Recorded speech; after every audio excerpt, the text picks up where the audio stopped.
Hello there friends and welcome to GameMate. Have you ever wanted to earn money by just making friends and helping people out? Well, now you can. Here Comes Niko is a game with that sort of premise. This adorable platformer mixes 2D and 3D to deliver an experience like the 3D Mario games. Solve puzzles, go fishing, and work your way up to being the best friend you can be. It's also worth noting that we only got to play just a few hours of the game, and so there are many more parts of the game we haven't discovered. But without further ado, here comes Niko. You play as the adorable Niko, a newly hired professional friend, a job that involves helping people with their problems. You are assisted by the executive manager of Tadpole Incorporated, Pepper, who is an adorable character. I mean, look! It's a frog with glasses and a teeny tiny necktie. It's so cute!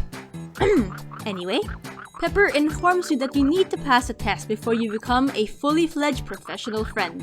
And to do that, you'll need to start helping people in exchange for coins. And there are many ways to earn coins in the game, from trying to beat a high score of some big volley beach guy, to simple tasks such as helping someone fill out their garden pots with flowers, or getting a coin out of a living arcade cabinet. You can even fish for money.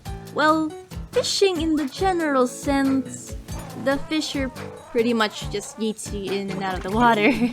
Oh, and then there was this person who liked bugs. If I'm being honest, the less said about her, the better.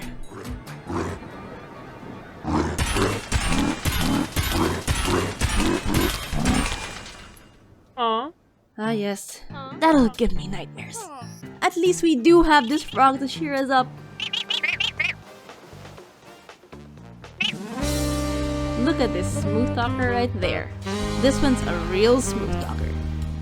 The game also manages to not overstay its welcome, as we are able to reach the final area of the game in under a few hours. The game requires you to collect a certain amount of coins before you can progress to the next area.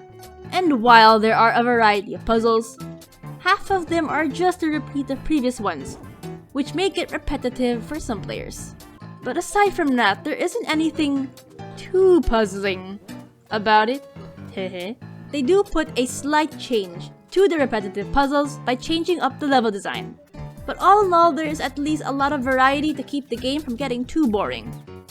Also, just being able to interact with some of the cutest side characters feels nice and just kinda therapeutic. Wouldn't you get like the biggest serotonin boost by just hanging out with this little guy? With all this fun of roaming around and helping people, there is an underlying story as to why Niko is here in the first place. It turns out Niko has run away from home due to an argument with their parents. Although we never got to see a resolution to that story as we only got to play the early parts of the game. It also does seem like the story isn't the main focus here, as most of these moments happen during the loading times in between stages. The conversations between Niko and their family are vague enough that we'll never know the reason why they had an argument in the first few hours of gameplay. Speaking of gameplay, the game is described as a cozy 3D platformer for tired people, and it really shows. We've got a lot of 3D Mario World vibes from the gameplay, but with a more relaxed tone. We had a very therapeutic time exploring the 7 different open areas and solving different puzzles in them. Although some areas do repeat some puzzles, each area has its own unique puzzle for you to solve. These puzzles include tasks like helping a lonely guy on the roof to even befriending a wind dragon. The game really has a lot of ways for you to relax. There was even a moment where you could just sit on a bench and just take care of your virtual pet, who is an adorable snail. Why is everything just adorable in this game? Makes me want to squeeze them, hug them to death. The world itself also has a lot to offer, from finding cassette tapes to just picking up apples from the ground. There are a lot of interesting things to find, from secret caves, to alien frogs, to even handsome smooth-talking frogs. Oh, hello again, oh my.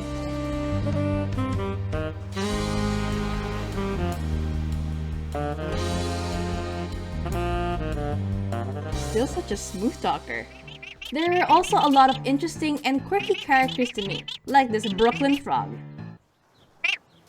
Or even this frog trying out some VR goggles. Or even this... Wow.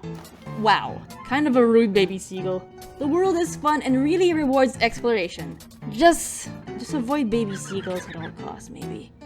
As for the virtual design of the world, the game makes use of 2D style sprites and a 3D environment. This gives a lot of charm to its already adorable world. The cute art style of the characters really stand out against the 3D backgrounds, but at the same time doesn't feel too out of place. Just don't turn the camera around while climbing a ladder. Poof! Yep, Niko's gone. Actually, where'd they go? Am I stuck? Hello?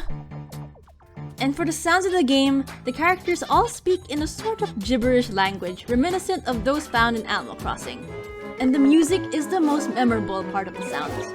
The way it changes depending on where you are on the map adds to that feeling of exploring somewhere different. It also sets up the mood pretty well depending on where you are. Most of the time, it is a relaxing tune, but enter an area with a different mood and the music will change to match the new atmosphere. Here Comes Niko is a short and relaxing experience. We were able to reach the final area within the first few hours of the game, although there is more to explore and to unlock when you go back to certain areas. We had a lot of fun playing. The cute art style and the relaxing atmosphere is definitely the game's selling point. We would definitely recommend this game if this is your cup of tea, or if you just want a chill platformer game to play. Thank you for watching. This is GameMate Information Station, signing off.